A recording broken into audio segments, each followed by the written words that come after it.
Bienvenue dans cette deuxième partie du premier épisode d'Erreur à la barre, consacré à l'affaire Patrick Dils. Je suis Fanny Sauveplane. Avec moi, Karen Abouab, journaliste pour TF1 à l'époque des faits. Elle a mené une contre-enquête déterminante et a coécrit, avec Patrick Dils, un livre consacré à l'affaire. Je voulais juste rentrer chez moi. Arrêté à 16 ans, Patrick Dils est accusé du meurtre de 2 enfants, Cyril et Alexandre, et est condamné à perpétuité. Alors qu'il voit sa vie défiler derrière les barreaux, sa famille va se battre et défier l'inertie du système judiciaire. Les médias, qui s'emparent de l'affaire, dressent un tableau plein de contradictions, tandis que l'ombre d'un tueur en série pourrait tout changer. Que s'est-il réellement passé ce soir-là ? Comment la vérité a-t-elle finalement éclaté, alors que des éléments contradictoires auraient dû changer le cours de la justice bien plus tôt ? Dans la prison de Toul, où il purge sa peine à perpétuité, Patrick Dils reste actif. Il se fait embaucher dans les cuisines et obtient les diplômes qu'il convoitait à l'extérieur. Un CAP de cuisinier et de pâtissier. Sa famille le voit grandir au rythme des parloirs hebdomadaires enfin accordés et des centaines de lettres échangées. Au bas de chacune d'elles, la même signature, l'innocent incompris. Les mois passent, puis les années.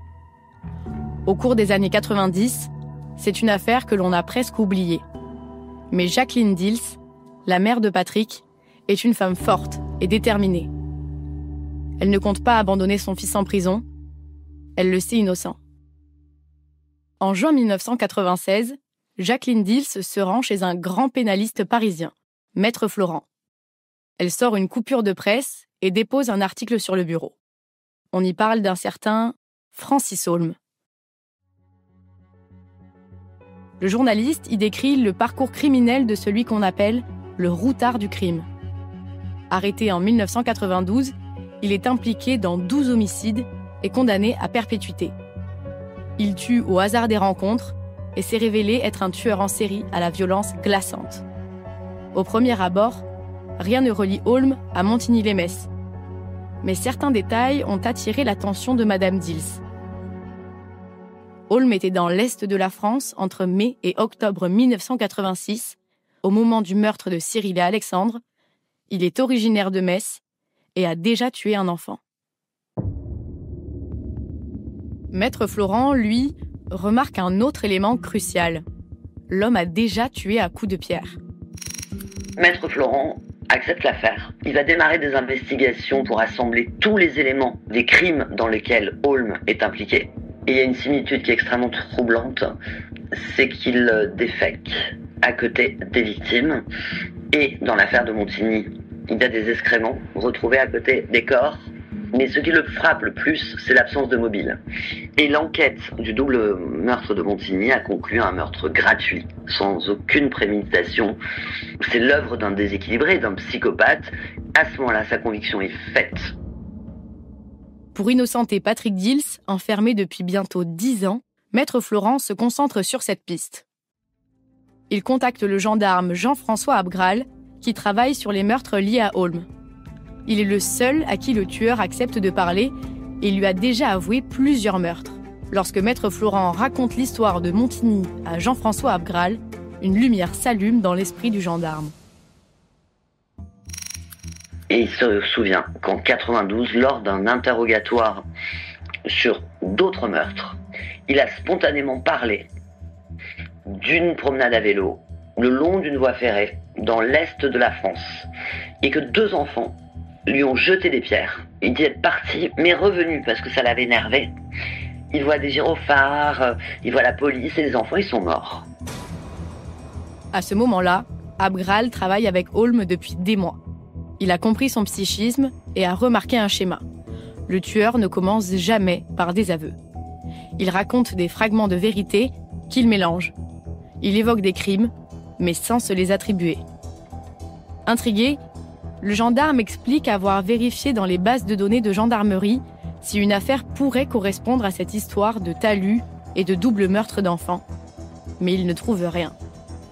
Car oui, en 1992, le meurtrier de Cyril et Alexandre a avoué. Il a été jugé et condamné 3 ans auparavant et il s'appelle Patrick Dils. L'affaire a depuis été retirée de la mémoire de l'ordinateur central. Francis Holm, qui affirme avoir été présent aux alentours des lieux du crime à cette période, serait-il l'élément décisif pour rouvrir l'affaire ? Si une erreur a été commise, l'institution judiciaire le reconnaîtra-t-elle ? Malgré ce nouvel élément, la procédure de révision du jugement piétine. La justice semble hésiter. Et si elle avait fait une erreur ? Pour mettre un coup de pied dans la fourmilière, il n'y a qu'une solution. La presse doit s'en mêler. À ce moment-là, l'autrice et journaliste Karen Abouab travaille pour l'émission Sans aucun doute de Julien Courbet. Elle se lance dans une contre-enquête qui durera 4 ans. Diffusée sur TF1, son premier reportage, regardé par des millions de Français, met en lumière des éléments troublants. On démontre que le témoignage recueilli 8 mois plus tard par le couple ne marche pas. Ça ne fonctionne pas. C'est impossible qu'ils aient entendu les voix des enfants. On a fait une contre-enquête à distance, une reconstitution, c'est impossible. Deuxième élément, les 9 minutes pour sortir de chez lui, monter sur le talus, maîtriser 2 enfants, les assassiner, redescendre, se laver les mains, passer à table sans une goutte de sang, ça marche pas. L'heure du crime, qui est rectifié quand même, parce que sinon il a un alibi incontestable. Il est en voiture avec ses parents. Ces éléments vont rajouter le doute quant à la culpabilité de Patrick Dills. Ça va commencer à toucher l'opinion publique. En quelques mois, l'investissement acharné des Dills et de leurs avocats attire l'attention des médias qui ravivent le débat sur la culpabilité de Patrick Dills. À l'été 1999, au bout de 3 ans d'attente, la Cour de révision demande un supplément d'instruction. De nouvelles enquêtes sont menées, plus de 140 témoins sont entendus, de nouvelles expertises sont réalisées. Francis Holm est interrogé à la maison d'arrêt de Nancy. Et il confirme, il était bien à Montigny ce soir-là. Des enfants lui ont jeté des cailloux. Au fur et à mesure des auditions, il livre de plus en plus de précisions, dessinant même une carte étrangement détaillée de la zone du crime. C'est une première ou presque dans l'histoire judiciaire. L'avocat général de la Cour de cassation a lui-même demandé la révision du procès de Patrick Dills, condamné à perpétuité en 1989 pour le meurtre de 2 enfants de 8 ans à Montigny-les-Metz en Moselle. Le condamné avait 16 ans au moment des faits. Depuis, on s'est aperçu que sur les lieux du crime, Francis Holm, déjà accusé de multiples meurtres, n'était pas loin. Patrick Dills est de nouveau présumé innocent. Sa première condamnation a été annulée. Il va avoir l'opportunité d'être rejugé à la lumière des nouveaux éléments.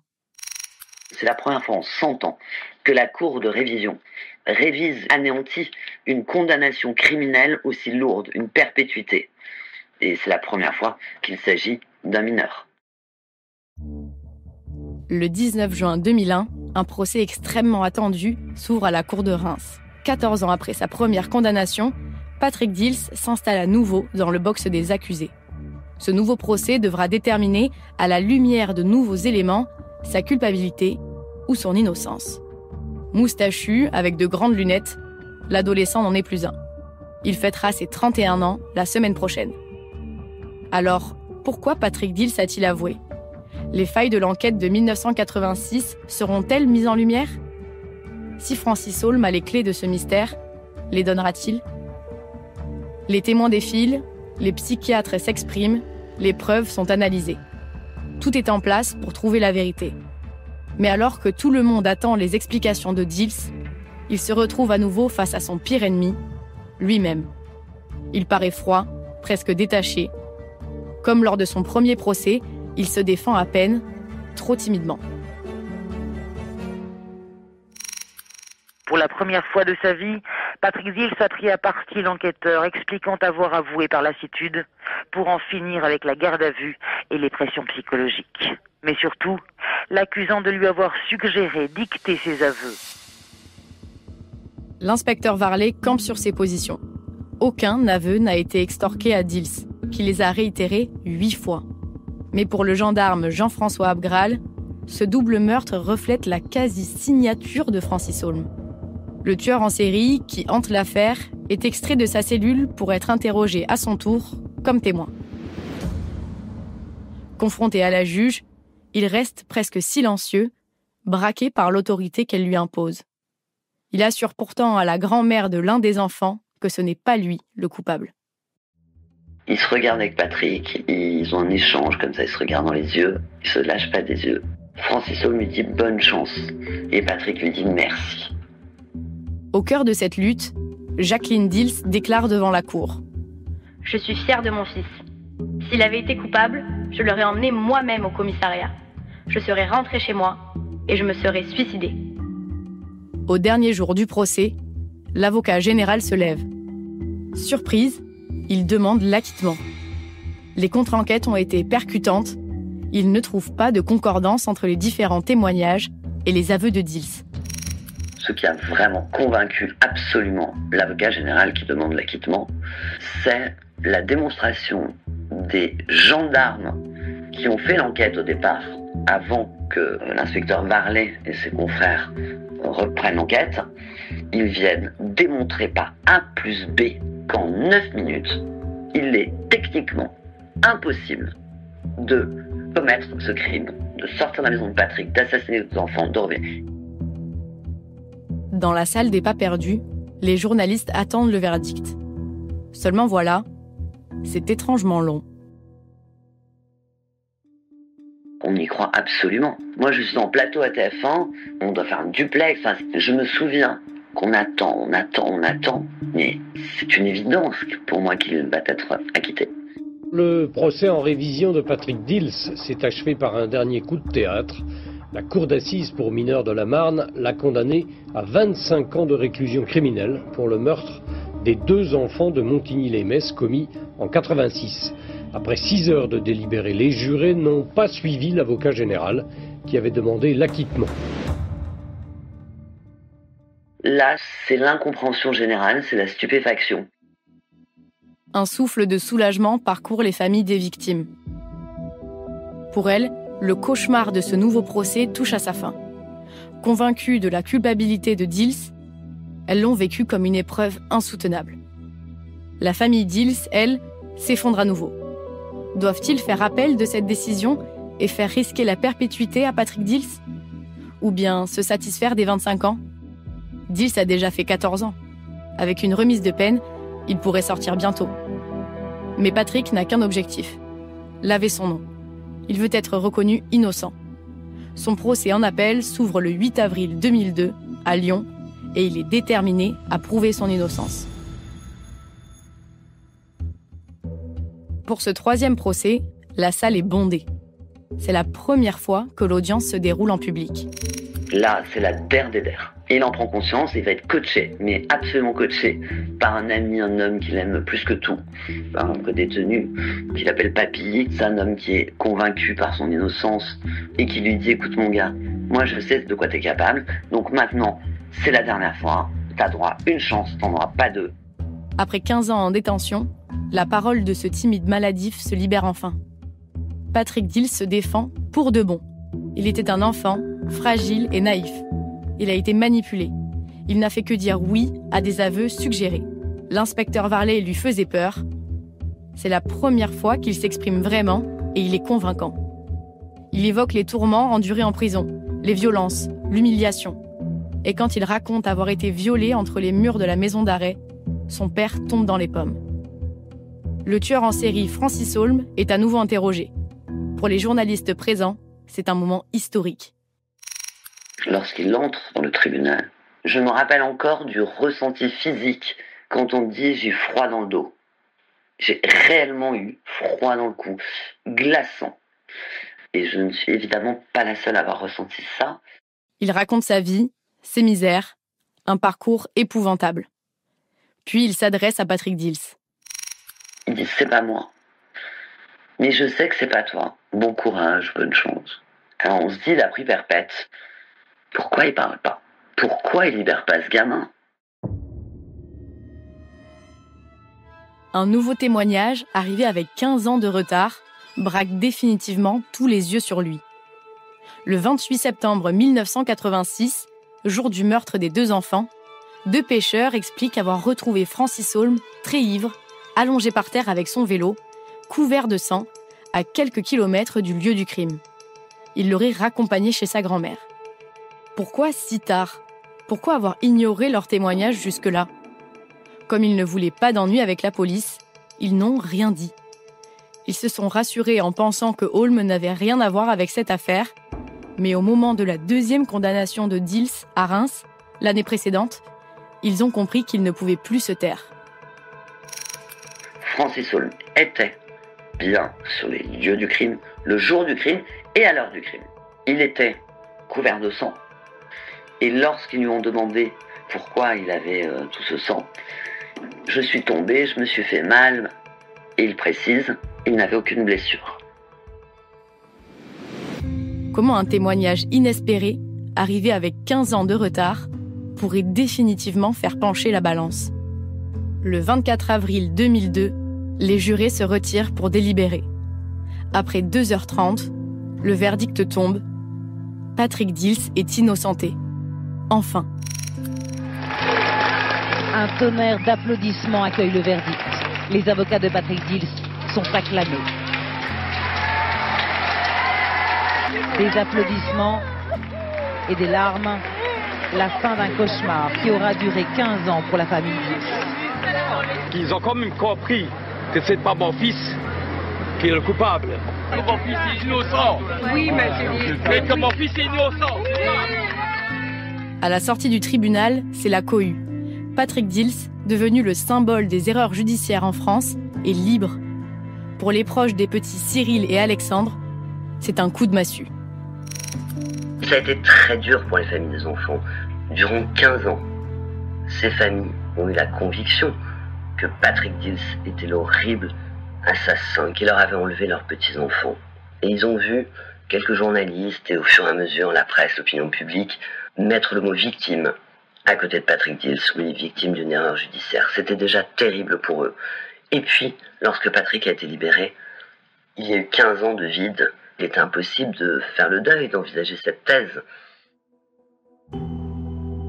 Quant à Francis Holm, déjà condamné à perpétuité, il a été déclaré coupable du meurtre de Cyril et Alexandre 15 ans plus tard, en 2017, après 4 procès aux assises. Mais il niera toujours être l'auteur de ce double meurtre. Sa sœur, avec qui il a vécu les pires horreurs, est la seule personne qui vient lui rendre visite. Et lorsqu'il a été condamné et qu'il a avoué le meurtre d'un enfant, elle, qui a des enfants du même âge, n'est plus venue pendant 1 an. Il en a énormément souffert. Avouer qu'il avait tué, qu'il avait massacré 2 enfants du même âge que ceux de sa sœur, ses petits-neveux, c'était risquer de perdre sa sœur, les enfants, son seul lien. À 31 ans, Patrick Dils retrouve enfin le monde qu'il a quitté brusquement 15 ans plus tôt. Aujourd'hui, il a la vie dont il a toujours rêvé. Il vit près de Bordeaux, dans une petite maison au milieu des vignes. Une vie simple et heureuse. Il a fondé sa propre famille. Il est marié à Anaïs Dils. Et il est l'heureux papa de 2 petites filles.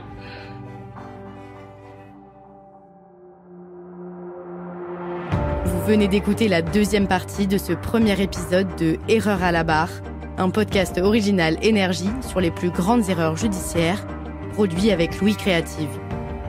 Je suis Fanny Sauveplane et j'ai préparé cet épisode. Martin Venturini l'a réalisé et mixé. Le podcast est disponible sur l'application et le site Énergie, rubrique podcast et sur toutes les plateformes d'écoute. Si cet épisode vous a plu, n'hésitez pas à vous abonner au podcast et ne rien manquer des affaires suivantes. Dans le prochain épisode, je vous raconterai l'histoire de Sandra Amy, la femme la plus longtemps enfermée à tort des États-Unis.